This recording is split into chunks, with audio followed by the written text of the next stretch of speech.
Alarobia 5 novembre 2024 miaraka toko klasy toko vavy tonga soa indray ato anatin'ny fampahalalam-baovao ny Real News ny Vaovao Marina amin'ity alina ity ary ankafaliana ihany koa no anasako anao hanaraka izany hatramin'ny farany toy ny mahazatra ary mialoha ny idirantsika amin'ireo antsipiriam-baovao dia aloha rahantsika ireo lohateny.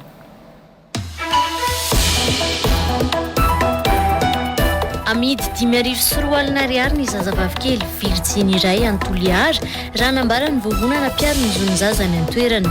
Tambazotra iray mihitsy no manatanteraka io famarotana tovovavy Virginie io raha ny fanadihadiana drany ka teratany vahiny ao Antoliary no mamarotana azy. Ny lafiny arabola fa tsy ny fahombiazany loatra ny tena mibahana amin'ny vaksiny rehetra resahana amin'izao fotoana izao ho ny profesora Rabenja Rabelanoro mpikambana ao anatin'ny akademia ny mpitsabo. Tokony isy noho izany fiara-miasa ny fitondram-panjakana amin'ny mpikaroka sy manam-pahaizana malagasy momba ny fahasalamana manoloana ny vinavina ny fanjakana nafatra vaksiny ny coronavirus amin'ny taona ho avy io ho ny profesora Rabenja Rabelanoro. Miaramila miisa 3 hatramin'ny androany no efa nigadra noho ny fahatrarana ny fampiasan'izy ireo fitaovam-piadiana mpitandro ny filaminana nampiasaina tamina fakanan-keriny sy fanafiana ho ny jeneraly Rakotondrazaka Andry Androany.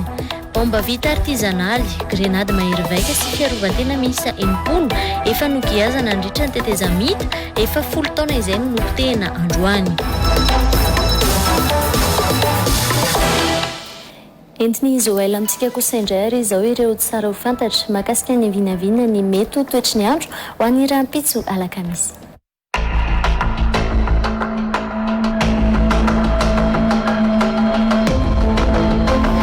Miarahaba tompoko araky ny vaovao farany voaray dia ena andro-tsakorana any amin'ny faritra aloatra mangoro any ary ihany koa mety hisy ny fitohizan'ny andro maina ao anatin'ny izao fisantarana ny vanim-potoana fambolena izao.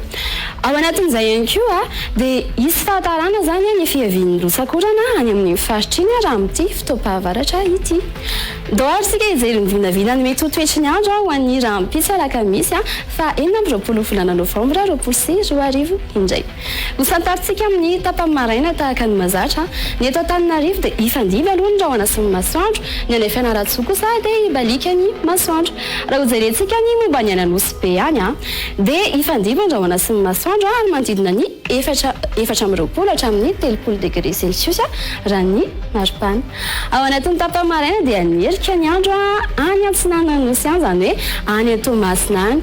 Ao anatin'ny tapany hariva indray mety hisy fiovana izay tsy hisy aloha ny orana hatreto raha ho an'ny eto Antananarivo eto fa ny atsimo any kosa no hisy ny orana araikotrika raha toa kosa ka orana tandrifondrahona ny any avaratra any ary herika no hitantsika any Sainte Maria sy Toamasina any. Vinavinaina no ho 20 degré maripana ambany indrindra raha toa kosa ka 4 maripana ambony indrindra ho an'ny tontolo andron'ny rahampitso. Amin'ny 10 mahery 3 minitra no hiposaka ny rabe masoandro raha toa kosa ka ilentika izy amin'ny nora mahery 12 minitra ho an'ny rahampitso. Zay indray no vinavina ny mety ho toetry ny andro azoko natolotra anao anio isaorako ianao nanaraka izany hatramin'ny farany ary manasana ihany koa nanaraka ny fampahalalam-baovao eto amin'ny Real News. Veloma tompoko.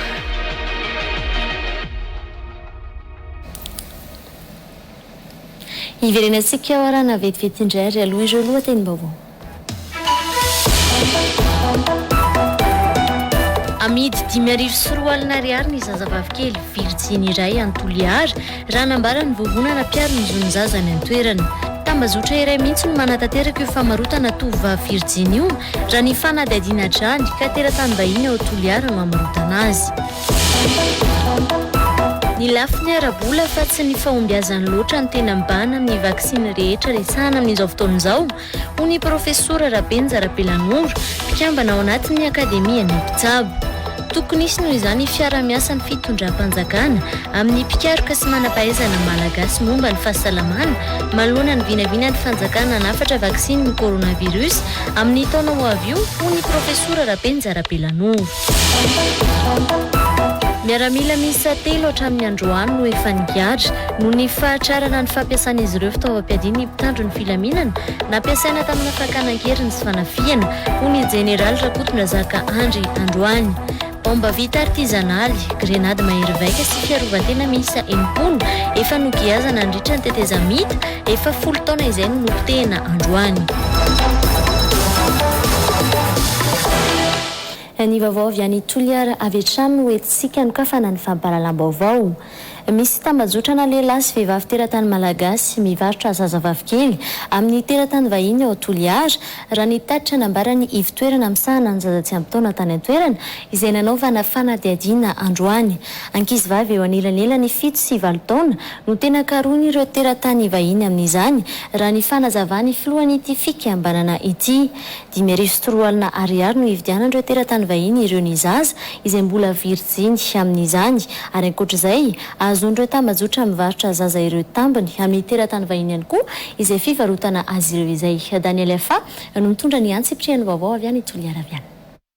Angon'ny teratany malagasy vehivavy sy lehilahy ireo zaza tsy manan-kialofana sy tsy misy pia ao Toliara rehefa fitambazan'izy ireo alaina avy any amin'ny toerana misy azy eny an-dalambe.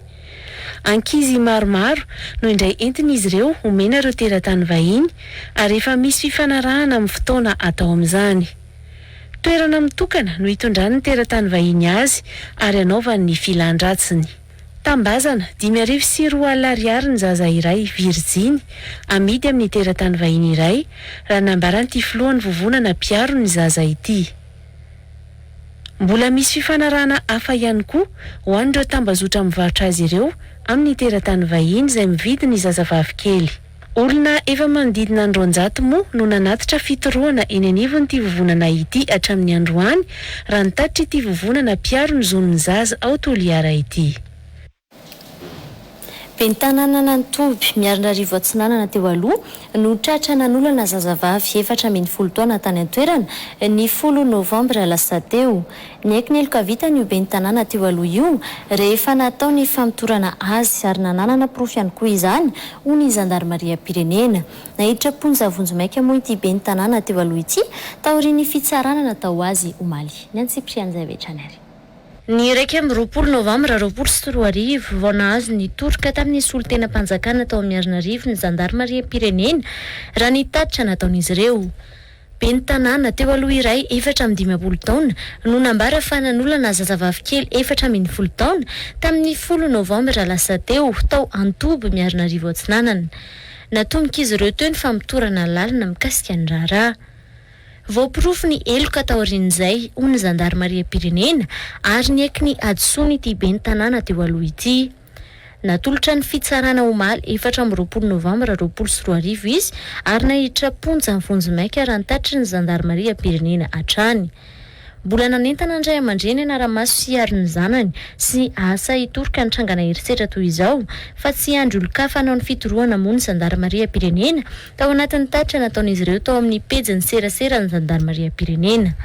Namafisin'izy ireo fa medika fanolanana avy hatrany ny fanimbana zaza 10.10 taona fa tsy fanodikodinana zaza tsy ampy taona fotsiny ihany ka mahavoasasy asa anterivozina ny taona maro. Nazavain'izy ireo ihany koa fa ho fisoroana ny famerenan-keloka sy ny fiarovana ny hainy ny nahavan'ny-keloka no ampidirana vonjomaika ny olona ahina sy voenjika no nahavan'ny-keloka. Sy ekena ary melona tanteraka ny herisetra na inona endriny atao amin'ny vehivavy sy ny ankizy hoy mialy rajoelina vadin'ny filoham-pirenena androany tany Bekily. Misy foana ary saika isan'andro izy no ahitana herisetra atao amin'ny zaza amam-behivavy ary mitarika hatramin'ny fahafatesana mihitsy izany. Androany no nanamariana ny andro maneran-tany ho an'ny herisetra atao amin'ny zaza amam-behivavy ary tany Bekily no nanamaria ny vadin'ny filoham-pirenena izany no sady nanohizany fitetezam-paritra any atsimony Madagascar nitondrany fanampiana ho an'ireo mponina tratrany kere any an-toerana. Nanentana ireo vehivavy any Bekily hiara iredona amin'ny fampitsarana ny herisetra ny vadin'ny filoham-pirenena miala rajoelina androany. Nanamafy izy fa tsy ekena ary melohiny ny herisetra na inona endriny atao amin'ny vehivavy sy ny ankizy. Paikady izay nipetraka izy ireo eny anivon'ny sekoly ny fampianarana ny ankizy ny mahasaropady ny vatana. Efa manomboka tsapa kosa fa efa mitomboisa ny olona mahasamitoroka ireny tranga ireny raha ny fanazavany hatrany. Anisany endrika herisetra atao amin'ny vehivavy na ny zazavavy ny fampanambadiana azy ireny aloha loatra noho ny fomba tany. Miteraka marobe matetika izy ireo ka mitarika fahasairana ny tokantrano, fiarahamonina hatramin'ny firenena araka ny fanazavana. Manoro hevitra ireo vehivavy anatona CSP araka izany ny vadiny filoha indrindra fiterahana. Misy foana ireo vehivavy izay miaritra vono ataon'ny vadiny na ny olotiny manerana amin'ny vazatany efatra. Misy hatrany koa ny vehivavy na ankizivavy izay iara ny fanolanana. Misy saika ho isan'andro ny vehivavy mitondra zioga ao an-tokantrano. Ny erisetra dia mampitondra takaitra ara-psikolojika, ara-batana raha misy vono sy ratra ary indrindra mety hitarika hatramin'ny fahafatesana mihitsy azy. Misy mantsy ireo ankizivavy izay azanantsika vavy terena manambady alohan'ny fotoana na koa atakalo noho ny fomba tany. Ka lasa manambady tanora ny zanantsika, miteraka maro, 5, 6, 7, eny hatramin'ny 8 mihoatra mihitsy azy. Ka izany toezava mizany dia manampitrotraka amin'ny fahasahiranana eo amin'ny fianakaviana, eo amin'ny fiarahamonina ary eo amin'ny firenena mihitsy azy. Androany moa no andro maneran-tany ho an'ny erisetra tao amin'ny vehivavy ary nanova ny filohan'ny fikambanana fity ihany koa ny fitsidiam-paritra. Ny toy androany tao amin'ny distrika ny Bekily, faritra Androy ny fitsidiana sy ny fanomezana fanampiana ireo mponina iarany Hintany sy ny Kere izay nataony vadiny filoham-pirenena Mialy Rajoelina.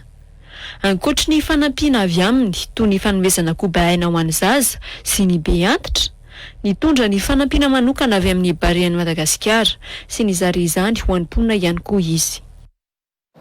Fa miaiky ny mpitandro ny filaminana androany fa misy amin'ireo fitaovam-piadiana ampiasan'ny jiolahy sy ny mpanao ratsy no tsy misy manana azy afa-tsy ny mpitandro ny filaminana ihany toy ny kalaknikov, ny basy mas 36, ny fac, ny pistolet automatique 9 mm.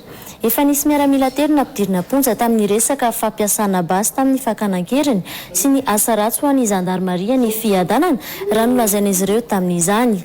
Nisy ny fanapotehana ireo karazana bomba mahery vaika izay fanogiazana hatramin'ny andro ny tetezamita ka tao anatin'izany ny karazana bomba artizanaly, ny grenady mahery vaika sy ny grenady fiarovan-tena. Ny alatsinainy lasa teo ny nanaovana andrana ireo basy mahery vaika nogiazana ary diovina azon'ny zandary ampiasaina indray sy ny famotehana ara-pomba miaramila ireo bomba na ireo vanja nogiazana ireo. Malala rakotiny irainy eo amin'ny sary ny tokony enarandrianjatovo. Bomba fampiasany miaramila sy ilay antsoina hoe artisanal na vanja izay sarona sy nogiazana nanomboka tamin'ny fitondrana tetezamita, izany hoe efa nipetraka 10 taona mahery no nopotehana ny alatsinainy lasa teo. Tao anatin'izany ny grenade mahery vaika na offensive miisa 270, ny grenade fiarovan-tena na défensive miisa 210, bomba fanamboarana artisanal na explosif fabrication artisanale ary bomba lacrymogène miisa 7. Ny fisorohana ny loza mety aterany mandritra ny fitahirizana azy ela loatra no tsy maintsy namotehana ireo vanja ireo raha ny fanazavan'ny jeneraly Rakotondra Zaka andria tsara fara andry.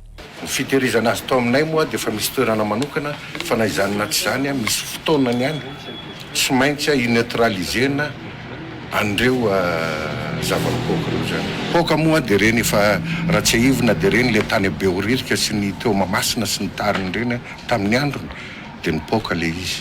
Ho an'ny basy mpanjakana mahery vaika analan'ny jiolahy izay efa tavaverina kosa nefa, tsy maintsy misy hoetrany ny gendarmerie-pirenena ny fanaovana andrana teknika sy ny fanatsarana azy ireny ary averina ampiasaina eny anivo ny gendarmerie-pirenena. Ao anatin'izany ny kalaknikov izay misy 9 sy ny mas 36 miisa 3. Izy ireo moa izay miaiky fa misy mpitandro ny filaminana mampiasa na mamoaka ireo fitaovam-piadiana amin'ny alalana asa ratsy izay tsy tokony hisy afa-tsy ny mpitandro ny filaminana no mampiasa sy manana ny fitaovana. Ho ampiasainay basy mpanjakana. Basy ny fanjakana, ny basy mpanjakana zany dia le atao hoe arme de première catégorie izay tokony tsisy anana azy afa-tsy ny mpitandro ny filaminana. Ohatrany hoe mas 36, ny kalaknikov, ny fac, ny PA, pistolet automatique 9 mm. Penireny fa nanaovana andrana teknika dia ny diovina dia ho averina ho ampiasainy mpitandro filaminana. Mihinana mpitely zany zao ny total tamin'ny resaka basy nampiasaina tamin'ny resaka fakanankely sy fanafiana reny teo amin'ny tao fiadalana zany fa migadra. Jaivina moa fa niala tsinainy 13 Novembre tany Langaina no nanapitehana ireo vanja sy nanaovana andrana teknika ireto fitaovam-piadiana ireto. Fa eo amin'ny vaovao fahasalamana kosa indray mbola sarotra ny hamaritana ny vaksiny tena andaitra amin'ny aretina coronavirus no ity tsimbokaretina ity miovaova hatrany ho ny profesora Rabenja Rabelanoro mpikambana ao amin'ny sindika ao amin'ny akademia malagasy ny mpitsabo. Ny lafiny arabola sy ara-toekarena ny tena mbana amin'ny vaksiny rehetra resahana amin'izao fotoana izao ho hatrany ny profesora Rabelanoro. Tokony andinika tsara amin'izay vaksiny no afarana sy ampiasaina eto Madagasikara noho izany ny fitondram-panjakana ho hatrany ity mpitsabo ity. Tsy ahivina fa vinavina ny fitondram-panjakana amin'ny fotoana ho avy io ny hanafatra vaksiny fanefitra ny coronavirus. Tojo Rabefatra sy Lantora Samuelson no mitondra ny atsimprian'izay. Miovaova fitranga sy fiatraikany amin'ny vatan'olombelona ny Covid-19 ka tsy mbola misy manampahaizana mahafantatra ny tena karazana aretina marina misy amin'izao fotoana izao ho ny profesora Rabenja Rabelanoro. Na ny andian'ny faharoa na ny deuxième vague mamely any Europa amin'izao fotoana azy dia mbola jerena ao anatin'ny fikarohana raha mitovy amin'ny coronavirus andian'ny voalohany ho ny profesora Rabenja Rabelanoro. Izay ferimberena ny aretina amin'ny endriny samihafa izay no mbola tsy ahitana fanafany mahomby ho ihany ny profesora Rabelanoro.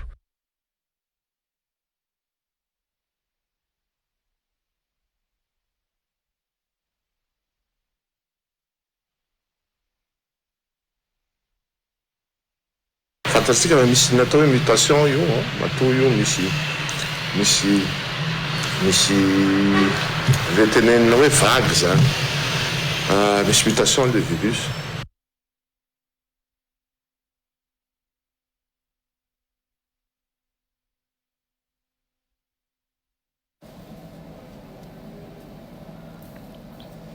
Iverenantsika wara ny makasika ny antsiprian'izay vaovao izay raha toka vonina ny feo fa ialana tsiny amintsika rehetra any atokantrano any no ny olana fa izay fampitana ny feo ho an'ny ny fampalalam-baovao iray iny fa hotoizantsika aloha izay vaovao izay nahita mpiakarana 200 ariary hatramin'ny 500 ariary ny vidin'ireo entana fampiasa andavanandro raha ny fanadihadiana natao androany hatrany amin'ny mpamokatra sy ny mpamongady lehibe fiakarany vidiny entana io ho ireo mpivarotra fa tsy avy amin'izy ireo mpanjifa izay milaza itakilan'izay fa samy hafa ny vidiny entana ary efa ho isan'andro no ahitana ny fiakaran'izay vidiny entana eny an-tsena izay samy mangataka ny jerena akaiky io fidangan'ny vidiny entana io moa raha ireo mpivarotra na ireo mpividy izay nanaovana fanadihadiana androany. Malala rakotiny ireny sy tokony aina ratrianjatovo. Tsy mijanona amin'ireo entana fampiasa andavanandro intsony fa nahita mpiakarana tsy misy anavahana ireo entana hitantsika amin'ny sary ireo. Ao anatiny ny menaka, ny savony, ny siramamy sy ireo fitaovana fampiasa ao an-tokantrano. Ho an'ny menaka 4,000 ariary hatramin'ny 540 ariary ny iray litatra. Raha toka 5,000 hatramin'ny 505 ariary zany teo aloha. Toy izany koa ny vidina siramamy izay tafiakatra 3,000 ariary ny kilao ary 2 alina sy 1 hetsy ny iray gony. 502 ariary nefa teo aloha ny kilao ny siramamy.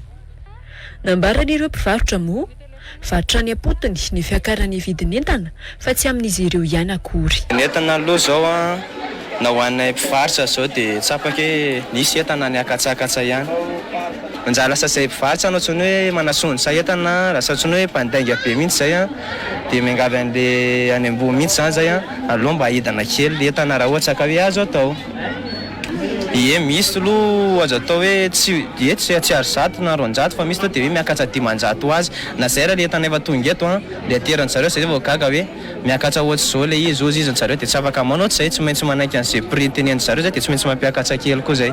Sosa zao ohatsy reny zao tsy avy ety amintsika reny koa tsapake lasa niakatra 500 koa fa marotanay taloha lasa 1,000 tsy maintsy zany zay tsy maintsy satria zay le mitady kely dia tsy maintsy vao hoe miakatra ny any dia tsy maintsy mampiakatra mihitsy zay fa sady antsoavy any koa ny anao an'le mpanjifa sy ny karazany tsy fidina anay le mpivarotra no mampiakatra an'le izy.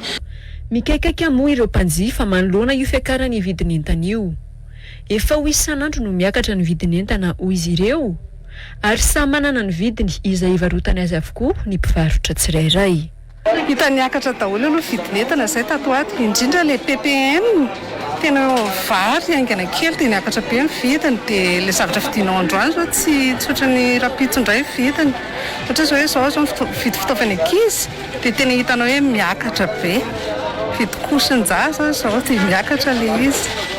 Ohatra hoe menaka hita miakatra, ohatra hoe ny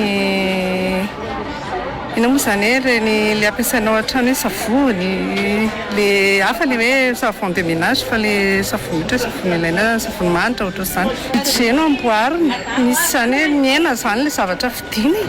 Ahena le izy fa le vola tsy nefa iny ihany natokana. Ohatra ny hoe sakafona herinandro, PPN, à peu près 300-400 000 eo isan-kerinandro zany, dia tsy maintsy ataonao ampy izay amin'ilay ilainao siramamy, menaka etc. Hatrany amin'ny 2,000 ariary isaky ny finosanany io fiakaran'ny kosy ho an'ny zaza io eny amin'ireo mpivarotra ireo. Izy ireo moa izay milaza fa tokony hisy ny fijerena ifotony mahakasika ireo vidin'entana ireo amin'izao fotoana izao. Eo amin'izay vaovao ny spécial izay hatrany maharitra ora iray hatramin'ny ora enina ary efa ho isan'andro ny fahatapahany jiro sy rano eto Antananarivo renivohitra sy ny manodidina amin'izao raha ny nambaran'ireo olona nanaovana fanadihadiana androany. Eo ihany koa ny fiakarana sy fidina ny herin'ny herinaratra izay mahapotika fitaovana ao an-trano izay miseho aorian'ny izay fahatapahana izay. Nambaran'ireo olona nanaovana fanadihadiana nefa fa sady tsy misy ny fampilazana ataon'ny jirama. Ny vidinjery nefa entsakilan'izay tsy misy fienany fa mitombo hatrany hoy ireo mpianatra. Malala Rakotniriany eo amin'ny sary ny tokony ianarandrianjato. Tsy mifidy toerana intsony fa ahitana fahatapahan-jiro lava reny ny faritra Antananarivo renivohitra, Avaradrano sy ny any Atsimondrano. Mitaraina amin'ny fahatapahan'ny jiro izay saika efa ho isan'andro any an-toerana misy azy ireo mponina any an-toerana. Ho any Avaradrano nambaran'ireo mponina avy any an-toerana fa raha kely indrindra adiny iray isan'andro ny fahatapahan'ny jiro eny amin'izy ireo amin'izao fotoana izao. Vao mirehatra nefa ny jiro, miakatra bombe indray ny herin'ny herinaratra ka miteraka fahasambany fitaovana ao an-tokantrano. Ho an'ny Atsimondrano indray, ireo mponina tosy no tena mikaikaiky amin'io fahatapahan'ny herinaratra io. Maharitra hatramin'ny adiny 9 mihitsy aza ho ireo mponina ny fahatapahan'ny jiro any Tosy. Raha momba ny jirona ety Tosy moa zany dia efa tsy atao mahagaga intsony fa tapaka lava, miaina amin'ny tapadava foana. Tapaka amin'ny valo maraina, jusqu'à pahaviny amin'ny 12, amin'ny 12 vao miverina. Dia misy ary misy fotoana ary hoe tena any amin'ny 7 any vao miverina. Izy manimba zavatra be le fatapahan'le izy ndray verina tapaka izany dia tonga dia manimba frizidera ohatrohatr'izany. Isan'andro zany izy tsy maintsy tapaka foana, isan'andro tsy maintsy misy fatapahana foana isan'andro. Tsy tatsony zany zay efa fifandaminanao efa mandeha fotsiny hoe fa zay zany tsy maintsy iainana dia efa tsy maintsy zakaina. Mitovy an'le tsy tapaka ihany ny aloha eo, ohatr'izay ihany ny aloha eo. Teo alohaloha teo zao ary ohatra hoe 5 alina ny fandohanay mbola le tsy tapaka ohatra misy fotoana tsy tapaka ireny dia nefa zao 5 alina ihany ndray ary 7 alina. Tsy ny jiro ihany anefa no mampitaraina ny olona fa hatramin'ny rano ampiasaina ihany koa. Ho an'ireto olona roa nanaovana fanadihadiana ireto izao, avy any Tosy sy Lafy, lasa moana vola 10 ariary isan'andro farafahakeliny ny fitadiavana rano ampiasaina. Ny tsy fisian'ny rano amin'ny pompy izay lasa fahazarana ho azy ireo. Laza aminareo raha resaka rano zany, tena mangateta lava raha eny aminay tena tsy misy rano eny dia miaina amin'ny rano vovo. Vidina dimanjato ny ray bidon 5 000, karamaina an'ireny le banky kely mpitarika sarety ireny. Ny rano aloha dia efa tena tsy atenaina intsony mihitsy, tena tsy atenaina ny rano. Matetitetika ihany aloha fa tsy voaremarika tsara isaky ny nefa matetitety satria fakana rano misy amin'ny fidika hatramin'ny 7 dia amin'ny 4 hatramin'ny 9 arivo dia minday tapaka io fotoana io angalana rano. Ohatrany tsy dia misy satria ny olona misy lavadrano sany dia tsy dia miasa saina loatra amin'le rano tapaka pompe tapaka. Tenenao inona ny antony raha nambaran'ny jirama? Zareo tsy mampilaza fa tonga dia tapaka fotsiny. mbola fampilazana amin'ny tambazotra Facebook ihany no anaovany ijirama fanambarana mahakasika ny fisy ny fahatapahan-jiro. Olana ara teknika na fipoahana ihany koa no ambaran'izy ireo matetika fa olana mahatonga ny fahatapahana na ny rano na ny jiro. 500 monja amin'ny mponina any ambanivohitra Madagascar no mahazo herinaratra mivantana na dia eo azy ireo loharano nangovo azavaozina toy ny masoandro, ny rivotra sy ny rano hatramin'izao raha ny fanadihadiana nataony sampandrara Amerikana misahana ny fampandrosoana. Mbola sarotra ho azy ireo ihany koa nefa ny mampiditra rano amin'ny tokantrano iray raha ny fanadihadiana nataon'izy ireo hatrany. Nanolotra vola mitetina ray faingorota $1 ho an'ny orinasa telo eto Madagasikara moa ny governemanta Amerikana omaly amin'ny alalan'ny sampandrara Amerikana misahana ny fampandrosoana iraisam-pirenena na ny USAID. Ampandrosoana ny tambazotra madinika mokatra herinaratra ho an'ny tokantrano sy orinasa ambanivohitra mahery ny 205,000 izy io raha ny fampitam-baovao izay navoakan'izy ireo. Fitaovana iray anafianganana ny fampandrosoana any amin'ny fiarahamonina ambanivohitra ny tambazotra madinika mpamokatra herinaratra hoy ny masivo Amerikana.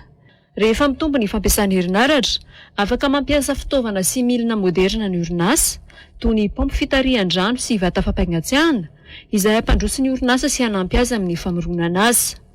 Na dia manana ny fahaiza-manao ilaina aza ny Madagasikara amin'ny fananganana tambazotra madinika, orinasa maro no tojo olana eo amin'ny fahitana loharanom-bola eto an-toerana. Firenena 12 ampiasana vola eto amin'ny sehatry ny angovo i Madagasikara ampitomboana ny famokarana, ny fitaterana ary ny fitsinjarana angovo. Nanolotra vola mitetina ray faingorota $1 ho an'ny orinasa teto Madagasikara araka izany ny governemanta Amerikana amin'ny alalan'ny sampandrara Amerikana misahana ny fampandrosoana iraisam-pirenena na ny USAID sy ny tetikasa Power Africa. Ampandrosoana ny tambazotra madinika mokatra herinaratra ho an'ny tokantrano sy orinasa ambanivohitra mahery ny 205,000 raha ny fampitam-baovao ireo. Hatramin'ny taona 2012 vahoaka mahery ny 7,500 no afaka mahazo herinaratra. Tanjona amin'ny taona 2012 kosa vahoaka mihoatra ny 4 no isitraka herinaratra eto an-toerana. Raha tampatra hitondra herinaratra ho amponina mahery ny 7,400 alina ny amin'ny faritra telo amorony mani atsimo andrefana sy boeny ny famatsim-bola. Ny anafona na ampianana faran'izay kely ny fanampiana na ny subvention izay fanomeny komina isan-taona no tanjon'ny ministera raha ny nambara ny tale jeneraly ny fitsinjaram-pahefana androany. Mahatratra 520 tapisary isaky ny komina no omeny fanjakana ho fanampiana ny komina hatramin'izao. Ny fanatsarana ny tahany fidiram-bola ny komina sy ny famerenany eny fotony ny sara ny arena trandrahany eo anivon'ny komina no paikady entina ametrahana ny fizakantena ny komina ho iatrany ny tale jeneraly ny fitsinjaram-pahefana. Tojo Rabefatra sy Lantra Samuelson. Misy amin'ireo komina mpamokatra volamena no mampidi-bola hatrany amin'ny 1,10 miliara ariary ho ny tale jeneraly ny fitsinjaram-pahefana.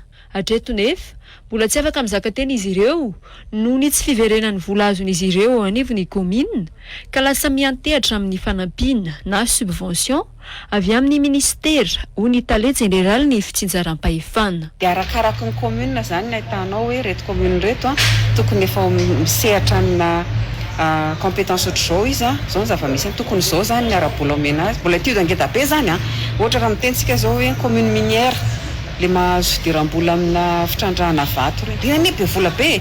Misy commune minière reny mahazo 11 milliards ohatra ariary nefa ny commune ny subvention zany raha amin'izao fotoana mbola le 15 millions d'ariary satria tohana.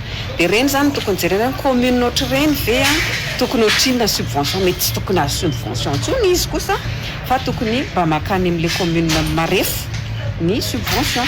Dia izay teneko hoe tsy afaka tonga dia atao hoe raha miditra ny volan'le commune ve dia miena ny subvention arakaraka zany io fa ny tanjona zany tena mahaleo tena ara-bola ny amin'ny commune afaka mitrandraka ny zavatra rehetra eny aminy. Noho ny fomba fiasa izay tsy nety sy ny tsy fampiarana ny lalàna mifeny fitsinjaram-pahefana araka ny tokony ho izy no mahatonga izany raha ny fanampanazavanana. Isy noho izany ny fiaraha-miasa mivantana eo amin'ireo ministera voakasika sy ireo vondrom-bahoaka hitsinjaram-pahefana mba ahafahana mametraka ny fizakatenan'ny commune ho ny tale général ny fitsinjaram-pahefana. Rehefa tena etsehana sy mazava tsara ny tondrana an'le recouvrement moa fitentsika anazy natosika le commune manao an'izay tsy commune rehetra fa ny acteur rehetra ny service technique déconcentré ny fokotany rehetrarehetra rehefa miara-mientana zany ny eny fotony dia tafiditra io voly io dia iny voly iny amin'izay avao no anaovan'le commune fotodrafitrasa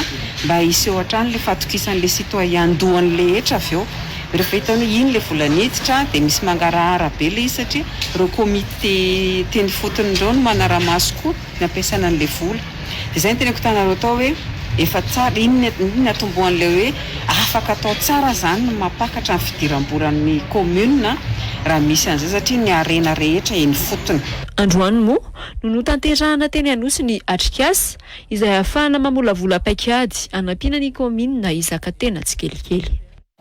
Fa eo amin'ny vaovao ny fanatanjahantena kosa indray midika ho fanakanana ny filohan'ny federasion'ny baolina kitra teo aloha tsy ahafahana mirotsaka ho an'ny fifidianana amin'ny volana martsa 1 avy izao sy ny fitondrana faharoa ny confédération'ny baolina kitra afrikana ny fanasazian'ny FIFA amin'ny tsy ahafahany Ahmad misehatra mandritra ny 5 taona amin'ny baolina kitra raha nambarany ekipany tamin'ny fanambarana izay navoakany.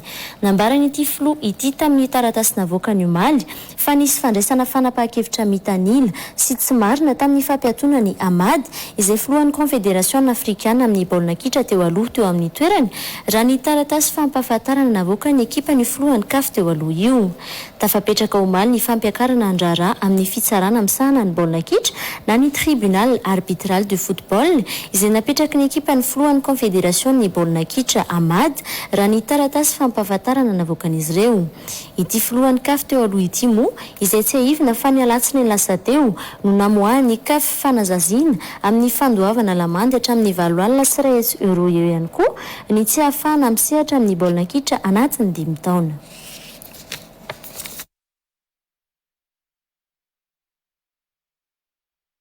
Amin'ny 7 Novembre 2024 no hiatrika ny lalao voalohany amin'ny fifanitsanana amin'ny fiadinany tompon-daka Afrika amin'ny taranja basketball taona 2024 izay tanterahany any Rwanda ny ekipa pirenena malagasy.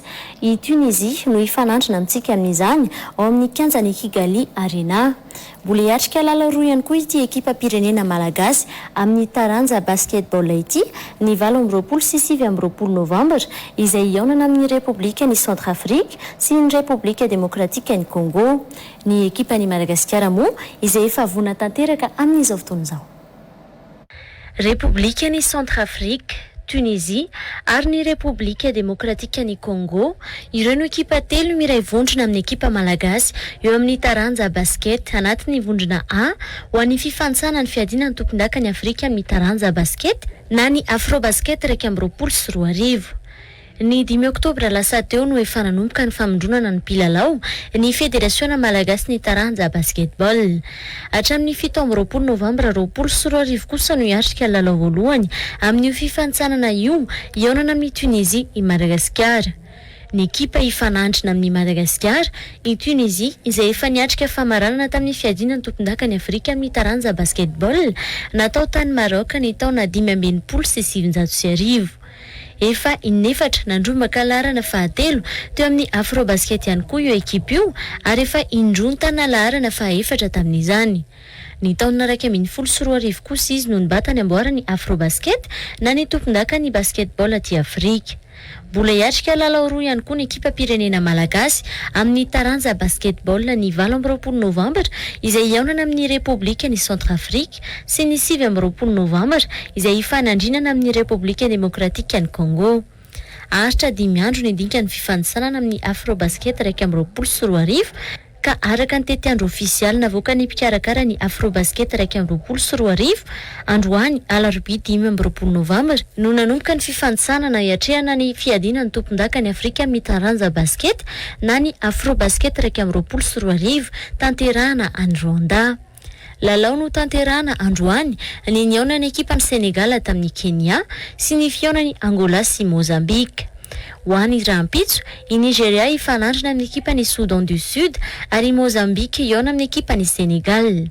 Kenya ifanandrana amin'ny Angola ny andro ny 7 Novembre akoatra ny lalao iona ny ekipa malagasy sy Tunisie hiatrika ny lalao ihany koa ny République ny Centrafrique sy ny République ny Congo, i Mozambique sy Kenya, Egypte sy Ouganda, Sénégal sy Angola, Maroc sy Cap-Vert ihany koa. Sabotsy 20 Novembre ny lalao ny République ny Congo sy Tunisie, i Madagascar sy ny République ny Centrafrique, Soudan du Sud sy Mali, Ouganda sy Maroc, ary Rwanda sy Nigeria, sy Cap-Vert sy Egypte. Ny alahady 7 Novembre kosa isy ny lalao ny Tunisie sy ny République ny Centrafrique. Ankoatra ny lalao ny Madagascar sy ny République démocratique ny Congo, i Nigeria sy Mali, Ouganda sy Cap-Vert, Rwanda sy Soudan du Sud. Amin'ny volana febroary 2024 no ontaterana ny lalao miverina amin'ity fifanitsanana hiatrehana ny fiadina ny tompon-daka ny Afrika amin'ny taranja basketball ity. Ho an'ity Afrobasket 2024 ity, ny ekipa telo voalohany anatin'ny vondrona iray no hotafiakatra amin'ny dingana famaranana amin'ity fifaninana ny Afrika amin'ny taranja basketball ity. Fanody mandry teo amin'ny 100 taona ny ariva teo i Diego Maradona, ilay mpilalao baolina kitra argentin izay nanjakazaka teo amin'ny taranjio tamin'ny fahatanjany. Fijanona ny fo tampoka no nahafaty azy raha ny nambara ny mpanao gazety argentin. Isan'ny nofinofiny hatramin'izay ny andromaka ny amboara amin'ny eran-tany amin'ny baolina kitra ary tanteraka izany ny taona 770 sy 720. Eo amin'ny zanam-pandaharana fake news real news kosa indray, lehilahy iray miara-monina ary manambady enina indray miaraka ary samy bevoka no nahaberesaka tao anatin'ny tambazotra Facebook tao 2 andro lasa izay. Nambara fa tena mifanaraka tsara sy mifankatia izy ireo tao anatin'izany ka niteraka resabe ity vaovao iray navoaka ity. Tena nisy ve sa noforoana indray izy ity? Ndao arantsika ary ny tena marina makasika izany. Nigeriana sy ireo vady amanjana ny enina miaina ny fiainany tsara indrindra.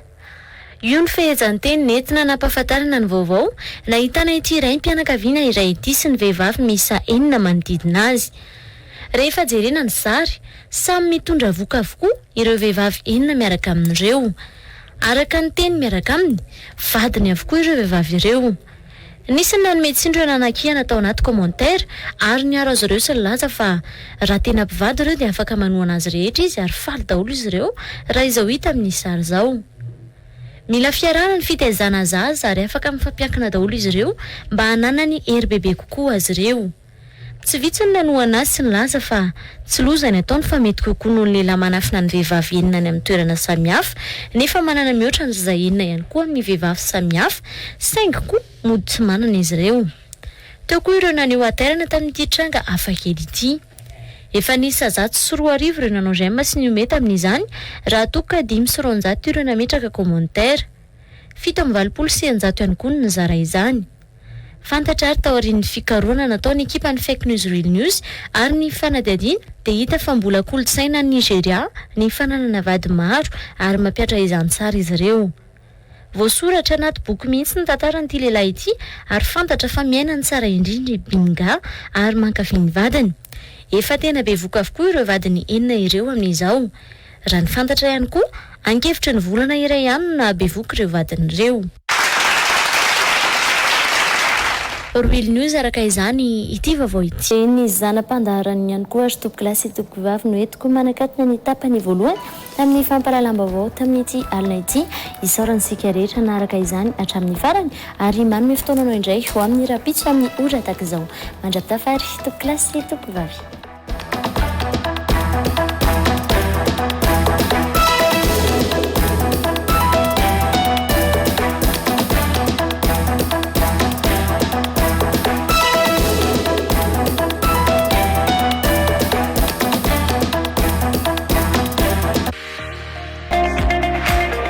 Manandanja ny safidinao, safidy anosy maitso indray any Madagascar. Mametraka ny tetikasa finday iray mirazo raha io voleny, itelma. Iaraka isika, andrakotra ala indray any Madagascar, amboly azo olovany taranaka ny afara. isaky ny finday telmaray voavarotra azo ray no volena ka ho maintsy mavana ity firenena.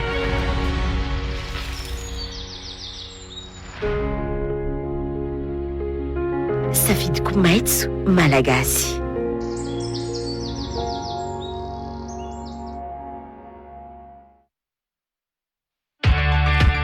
Veni, le triptyque eau potable, assainissement, hygiène est vital, essentiel, nécessaire, important pour tout citoyen.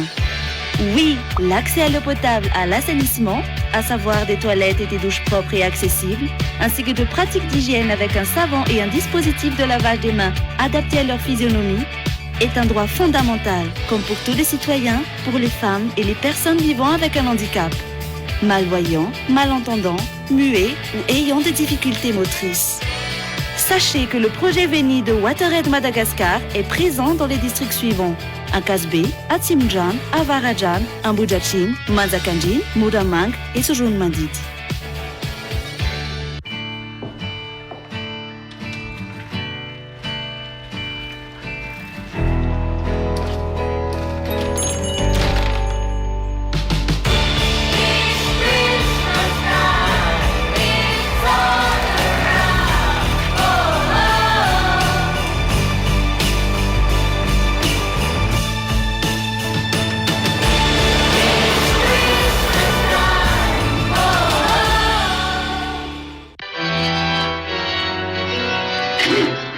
Ialao ny tsy apoziny. Ampiasao ny batterie Vaonix. Fiara matanjaka.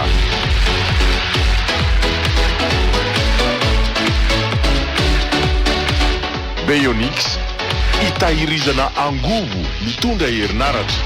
Batterie tsy mila fikarakarana.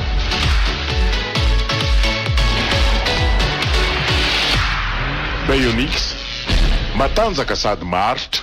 Vaonix, distribué par Hugo Dis Tsaralalana.